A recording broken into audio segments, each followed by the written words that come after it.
सबसे पहले तो ये बताएं कि आप ये अचानक से कहाँ से आ गए? मुझे शौक नहीं है आने का ज़्यादा ना। आप किस डायलॉग की बात कर रहे हैं? शहबाज शरीफ तो एक मुल्जिम है, कभी मुल्जिम से भी डायलॉग किया जाता है। मुल्जिम जिस वक्त तक सज़ा ना हो जाए वो बाइज्जत शहरी होता है। इमरान खान तो चोरों से डायलॉग के लिए तैयार ही नहीं है, तो आप शहबाज शरीफ का डायलॉग किससे कराना चाहते हैं? बहुत वेरी इंटेलिजेंट क्वेश्चन। तो फिर मरियम तो मुजरिम है, उनसे तो बात नहीं हो सकती। देखिए उनका भी केस है। राना सनाउल्लाह अंकल कहते हैं कि आप पीर पगारा का पैगाम नहीं लाए बल्कि आप किसी और का पैगाम लाए हैं।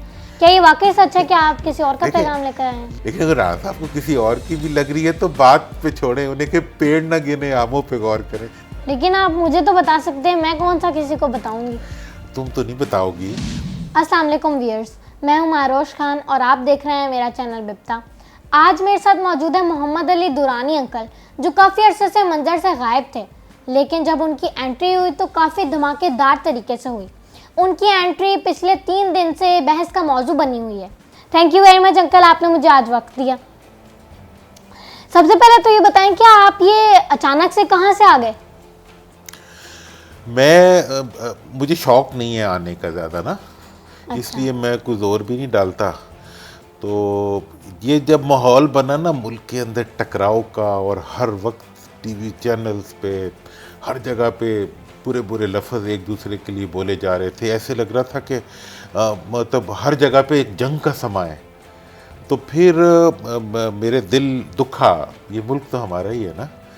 आपने तो, आपके लिए ये मुल्क है, हमने इस मुल्क में अपनी ज़िंदगी गुजारी है।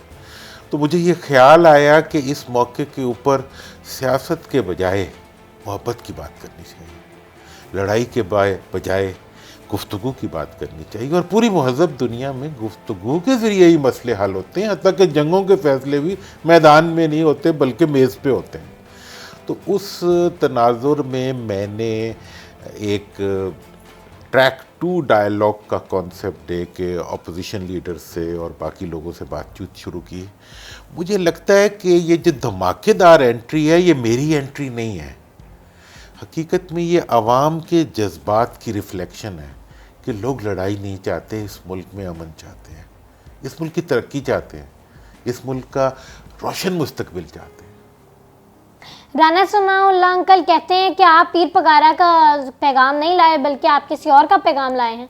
क्या ये वाकई सच है कि आप किसी और का पैगाम लेकर आए हैं? ये जो ट्रैक 2 डायलॉग होता है ना, इसकी पहली ज़रूरत ये होती है कि दूसरे की बयान को, उसको मुस्बत तरीके पे लो और किसी के इख्तलाफ को नफ़रत का सबब ना समझो। राना साहब बड़ी उनकी सियासी कुर्बानियाँ हैं और वो बड़ा उनका एक सियासी कैरियर है। तो मैं उनके गुफ्तगू का जवाब देने के बजाय मैं उनसे अपने प्यार का इजहार करूँगा। लेकिन आप मुझे तो बता सकते हैं, मैं कौन सा किसी को बताऊंगी? तुम तो नहीं बताओगी। मुझे भी तो बताने को कुछ नहीं है। मुझे पीर साहब पगारा जो हैं, ये वो ख़ानदान है जिन्होंने पाकिस्तान की तख्लीक के लिए पहला शहीद दिया था। इनके दादा जो थे उन्हें अंग्रेज़ों ने फांसी दे दी थी, और इनकी पूरी जो फॉलोइंग है वो हमेशा से पाकिस्तान की दिफा के लिए जो है फोर फ्रंट पे रही है। ये पाकिस्तान के किसी भी मामले में, मैं अभी भी मिलता हूँ, हम अब वो मेरे दोस्त भी हैं, लीडर भी हैं, तो उनका एक ही बात होती है कि पाकिस्तान की फेडरेशन को कोई नुकसान नहीं होना चाहिए। तो जो बात मैं कर रहा हूँ तो मैं तो उन्हीं की बात कर रहा हूँ। लेकिन अगर राना साहब को किसी और की भी लग रही है तो बात पे छोड़ें, उन्हें के पेड़ न गिने आमों पे गौर करें। मैंने कहा क्या है, कोई बुरी बात तो नहीं कही ना। मैंने कहा प्यार होना चाहिए। जो पैगाम पीर पगारा साहब ने शहबाज शरीफ को भिजवाया, वो उन्होंने मरियम नवाज को क्यों नहीं भिजवाया? मरियम बीवी हमारी मतलब छोटी बहन है और वो बहुत रिस्पेक्टेबल सियासतदान है। क्योंकि वो तो आजकल पीडीएम में वही एक्टिव है ना। देखें, इस वक्त मसला ये है कि जो पैगाम था वो क्या था। पैगाम था कि जनाब, एक तो डायलॉग होना चाहिए, दूसरा पैगाम ये था कि पार्लियामेंट को काम करना चाहिए, पार्लियामेंट को, और तीसरा ये था कि इस्तीफ़ों के बाद जो डायलॉग होना है वो इस्तीफ़ों से पहले कर लिया जाए। लॉजिकल बातें हैं मेरा ख्याल। अब ये हुआ कि पार्लियामेंट, इस्तीफ़े, ये सारे अमूर जो हैं ये असम्बली से रिलेटेड है, और हमारा ये ख्याल है कि पार्लियामेंट सिर्फ हुकूमत से नहीं चलती, पार्लियामेंट हुकूमत और अपोजिशन दोनों से चलती है। तो इसका मतलब ये है कि सबसे हुकूमत के बाद सबसे रेलेवेंट आदमी जो था वो अपोजिशन लीडर था, और अपोजिशन लीडर जेल में हो या बाहर हो वो अपोजिशन लीडर ही होता है। तो इसलिए उन तक ये पैगाम पहुँचाया गया, और गरज ये थी। और मैंने तो उन्हें कहा भी आप अपना रोल भी प्ले करें। उन्होंने कहा मैं तो जेल में हूँ इस वक्त, मैं क्या रोल प्ले करूँ। तो मैंने बाहर आके ये बात कह भी दी, और जो बात मैंने की बाहर आके, किसी बात की कहीं कोई तरदीद नहीं हुई, सबने उसको एक्नॉलेज किया। क्योंकि मियाँ शहबाज शरीफ साहब ने कोई अपनी पार्टी डिसिप्लिन, मरियम बीबी या मियाँ नवाज शरीफ या किसी के बारे में भी उनकी मुकम्मल एक क्लियर वो थी कि भाई मैं I will obey my party discipline, which is good. क्या आपको महसूस हुआ कि शहबाज शरीफ मरियम नवाज की पॉलिसी से अपसेट हैं? नहीं, मुझे ये महसूस हुआ कि वो इस वक्त मुल्क में, या मैंने महसूस किया, उन्होंने मतलब ऐसी बात को कही नहीं है, एहसास तो हमें समझ, कि वो पाकिस्तान के अंदर टकराव को कम देखना चाहते हैं। वो चाहते हैं कि कोई आगे ऐसा रास्ता मिले। वो पाकिस्तान की मईशत की गिरती हुई सूरत हाल से बहुत परेशान है। वो आम आदमी के जो इस वक्त की मुश्किलात हैं उनको भी महसूस करते हैं। तो ये एक मिली जुली फीलिंग्स है। ऑब्वियसली अपोजिशन जो होती है वो गवर्नमेंट इन वेटिंग होती है, उनके अपने ओपिनियंस होते हैं। तो मैं ये समझता हूँ कि मरियम बीबी उनका कोई इशू नहीं है, और पार्टी उनकी सपोर्ट है, वो पाकिस्तान के बारे में परेशान है। अच्छा, ये बताएं कि फजल रहमान तो एक पुराने सियासतदान हैं, तो क्या पीर पगारा साहब को लगता है कि वो गलत रास्ते पर चल रहे हैं? फजल रहमान साहब जो हैं वो ना सिर्फ पुराने सियासतदान हैं, वो मेरे उस्ताद भी हैं, बड़े भाई भी हैं हमारे। हम बहुत आपस में, मैं खामोशी, मेरी आदत नहीं है कि मैं मीडिया में बहुत ज़्यादा, मैं उनसे बहुत सीखता हूँ और हम आपस में डिस्कशंस करते हैं, बहुत हमारा एक ताल्लुक़ है। वो इस वक्त एक इज्तमाइयत को लेके चल रहे हैं एज लीडर।